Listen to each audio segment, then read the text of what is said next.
Halo, selamat pagi. Selamat bertemu kembali kita pada pembelajaran jarak jauh pada hari ini. Baik, untuk hari ini kita akan lanjutkan pembelajaran kita masih seputar tentang kalor kemarin. Yang terakhir kita berbicara tentang asas Black ya. Jadi sebelum kita memulai pembelajaran, seperti biasa kita akan berdoa terlebih dahulu menurut agama dan kepercayaan masing-masing. Baik, silahkan berdoa. Berdoa selesai. Nah, untuk hari ini absennya selalu dibuat di kolom komentar ya. Karena Bapak rekap absennya nanti dari situ. Jadi jangan sampai nanti Anda sudah melihat videonya tetapi lupa untuk absen. Nanti tidak nampak Anda sudah hadir di situ ya.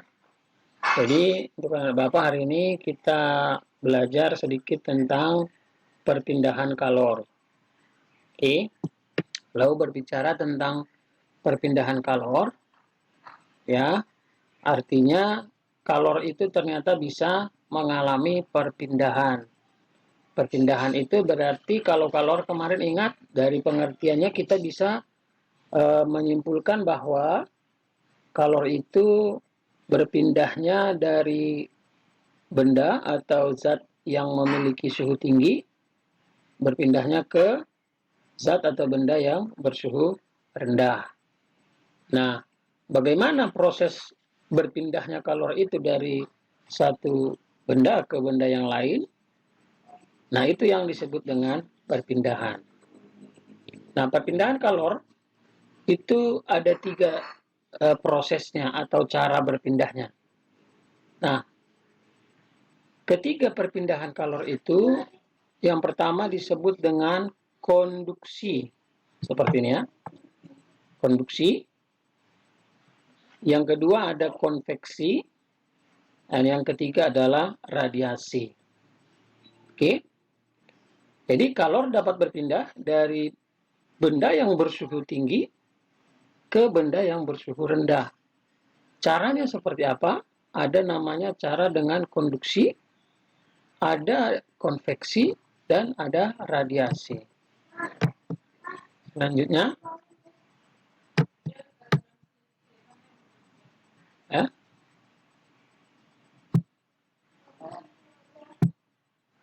Nah, kita lihat satu-satu. Yang pertama adalah konduksi. Konduksi itu apa? Nah, konduksi itu adalah berpindahnya kalor melalui suatu zat tanpa disertai perpindahan partikel-partikel zat tersebut. Maksudnya apa? Jadi, kalor itu berpindah tanpa ikut berpindahnya partikel-partikel zat tersebut. Contohnya apa contohnya? Supaya kita lebih paham, contohnya adalah memanaskan logam. Memanaskan logam, misalkan kita memanaskan sebuah besi, ya, dari titik A ke titik B. Nah, awalnya yang kena kalor atau panas itu adalah besi atau logam yang ada di titik A. Tapi kan lama-kelamaan kalau kita panaskan terus, kita buat posisi seperti gambar ini terus, maka pada posisi B juga nanti akan panas. Artinya ada perpindahan, ada aliran panas dari titik A ke titik B. Tetapi partikel-partikel penyusun besinya nggak ikut pindah. Gitu. Jadi tanpa disertai adanya perpindahan partikel-partikel zat itu. Artinya dari A ke B panasnya mengalir, tidak ikut partikel-partikel penyusun logamnya. Nah, itu yang disebut dengan konduksi. Ya. Nah, seperti kita pelajarin di SD, ada yang namanya konduktor. Konduktor itu apa? Jadi semua benda yang menghantarkan panas dengan baik itu disebut dengan konduktor. Makanya cara perpindahannya pun hampir sama dengan namanya, yaitu konduksi. Jadi ingat, konduksi berarti konduktor. Ya. Jadi konduktor ini adalah semua zat yang dapat menghantarkan kalor dengan baik. Contohnya apa? Besi, baja, tembaga, seng, dan aluminium, dan semua jenis logam. Ya, jadi semua itu disebut dengan konduktor. Kenapa? Karena dia dapat menghantarkan panas dengan baik. Nah, kalau dia penghantar panas yang kurang baik atau buruk, itu disebut dengan isolator. Contohnya apa? Kayu, kaca, wol, kertas, dan plastik. Atau semua benda-benda yang bukan logam. Ya? Nah, itu namanya isolator kalau konduktor tadi yang baik. Selanjutnya, kalor itu dapat berpindah secara konveksi. Kalor berpindah secara konveksi artinya kalor itu berpindah melalui zat dari yang bersuhu tinggi ke suhu yang rendah seperti pengertian kalor, tetapi dia disertai dengan perpindahan partikel-partikel zat tersebut. Berbeda dengan konduktor tadi. Jadi kalau konduktor tadi atau konduksi tadi itu pada umumnya terjadi pada zat padat. Tetapi kalau konveksi itu terjadi pada zat cair, ya, dan juga pada gas. Nah, apa penyebab terjadinya konveksi? Konveksi ini terjadi karena adanya perbedaan massa jenis zat. Perbedaan massa jenis mengakibatkan adanya konveksi. Ya. Nah, apa contohnya? Kita lihat ini ada pemanasan air, ya, yang mana partikel-partikelnya itu yang awalnya partikel-partikel penyusun air itu di bawah sudah panas, dia akan naik ke atas. Partikel yang di atas akan turun, berputar terus seperti itu. Ya. Jadi yang panas naik ke atas, yang dingin turun lagi ke bawah, berputar terus seperti itu. Nah, jadi konveksi ini adalah perpindahan kalor secara disertai dengan partikel-partikel zat penyusunnya. Terjadi pada zat cair dan gas. Nah, apa contohnya? Contohnya itu adalah terjadinya angin laut. Terjadinya angin laut itu akibat adanya ya tekanan tinggi dari laut, ya, tekanan udara rendah di daratan. Jadi yang dari tinggi menuju ke yang rendah. Kenapa? Daratan lebih cepat dingin. Ya. Jadi angin laut itu adalah angin yang berhembus dari laut ke darat. Ya. Kapan terjadinya angin laut ini? Angin laut ini terjadi pada siang hari. Ya.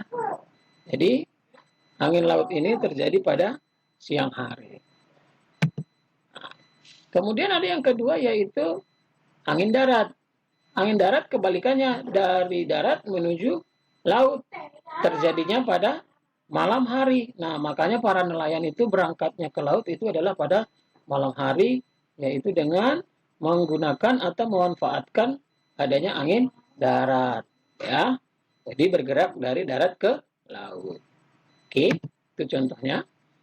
Kemudian yang ketiga ada sistem pendinginan mobil atau yang disebut atau sering kita dengar namanya radiator. Radiator itu adalah pendinginan mobil. Kemudian ada pembuatan cerobong asap. Ini untuk gasnya ya. Jadi kan konveksi tadi berpindah yang disertai dengan zat-zat penyusunnya terjadi pada zat cair dan gas. Kemudian yang terakhir yang keempat yaitu lemari es. Jadi lemari es juga menggunakan prinsip perpindahan kalor secara konveksi. Kemudian yang terakhir yaitu radiasi. Kalau tadi konduksi terjadi pada zat padat dan juga terjadi tanpa disertai perpindahan, yang konveksi terjadi pada cairan gas, mengalami perpindahan disertai dengan perpindahan partikel zat penyusun, dan yang terakhir adalah radiasi. Radiasi itu disebut juga nanti dengan pancaran. Pancaran atau radiasi itu adalah perpindahan kalor tanpa zat perantara. Kalau tadi ada zat perantaranya, kalau konduksi tadi adalah perantaranya zat padat, kalau konveksi zat perantaranya itu zat cair dan gas, maka radiasi atau pancaran ini berpindahnya kalor tanpa ada zat perantara atau medium. Apa contohnya? Contohnya adalah sinar matahari yang sampai ke bumi. Jadi sinar matahari sampai ke bumi itu tanpa perantara. Jadi berpindah kalornya, sinarnya ataupun panasnya dari matahari ke bumi. Jadi sampai ke bumi itu berpindahnya atau mengalirnya panas itu melalui radiasi. Itu dia radiasi ya. Ya. Contohnya apa lagi? Contohnya kalau misalkan kita lagi berkemah, lagi pramuka berkemah, kita membuat api unggun gitu. Nah, kita berada di dekat api unggun itu. Maka kalor atau panas dari api unggun bisa berpindah atau kita terima sehingga kita merasa hangat, yaitu karena tadi radiasi terjadi pada api unggun menuju ke kita tanpa zat perantara atau medium. Ya. Jadi itu ketiga jenis atau cara perpindahan kalor yang perlu kita pahami. Ya. Kemudian selanjutnya kita bahas sedikit yaitu permukaan hitam dan kusam merupakan penyerap dan pemancar radiasi yang baik. Maksudnya apa? Kusam dan hitam itu adalah penyerap panas yang sangat baik. Makanya kalau kita berbaju hitam di siang hari maka panasnya sangat akan terasa. Kenapa baju kita hitam? Dia menyerap dengan sangat baik ya. Sedangkan permukaan putih dan mengkilap merupakan penyerap dan pemancar radiasi yang buruk. Makanya kita seragamnya sekolah itu semua pakai warna putih. Supaya apa? Supaya kita tidak terlalu kepanasan gitu ya. Karena dia tidak menyerap panas dengan baik. Sedangkan ada nanti istilah termoskop. Termoskop itu artinya termo artinya panas ya. Jadi termoskop itu adalah alat yang digunakan untuk mengetahui adanya pemancaran. Pemancaran itu ada apa? Pemancaran tadi adalah radiasi. Ya. Kemudian kita lanjutkan pemanfaatan kalor dalam kehidupan sehari-hari. Ya. Yang pertama adalah panci masak. Makanya kita bisa menggunakan panci masak. Kemudian termos dan setrika. Nah, itu dia yang perlu kita pahami untuk hari ini. Ya. Jadi perpindahan kalor itu ada 3 caranya. Ya. Ada konduksi, ada konveksi, ada radiasi. Kalau konduksi tanpa disertai dengan zat partikel penyusunnya. Contohnya terjadi pada zat padat. Ya. Contoh daripada konduksi ya adalah apabila logam kita panaskan, maka lama-lama panas yang ujungnya saja kita panaskan, ujung-ujungnya nanti akan juga mengalami perpindahan kalor dan panas juga. Ya. Kemudian yang ketiga adalah yang kedua adalah konveksi terjadi pada zat cair dan gas, dan yang ketiga adalah radiasi tanpa medium atau tanpa zat perantara atau disebut juga dengan pancaran. Jadi itu perlu dipahami bagaimana juga contoh-contohnya tadi. Nah, semua itu bisa diterapkan oleh manusia dalam kehidupan sehari-hari. Contohnya adalah tadi alat memasak di dapur, ada termos, ada setrika, itu semua prinsipnya menggunakan prinsip perpindahan kalor. Oke ya, baik. Jadi itu yang perlu kita pahami pada hari ini. Semoga bisa dipahami ya. Jadi kita tidak perlu banyak-banyak, sedikit saja singkat, tetapi kita bisa memahaminya. Oke.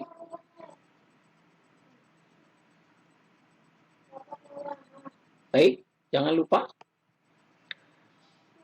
selalu tulis absen di kolom komentar. Kalau nanti ada pertanyaan, boleh juga ditanyakan. Ya, baik demikian yang bisa Bapak sampaikan hari ini.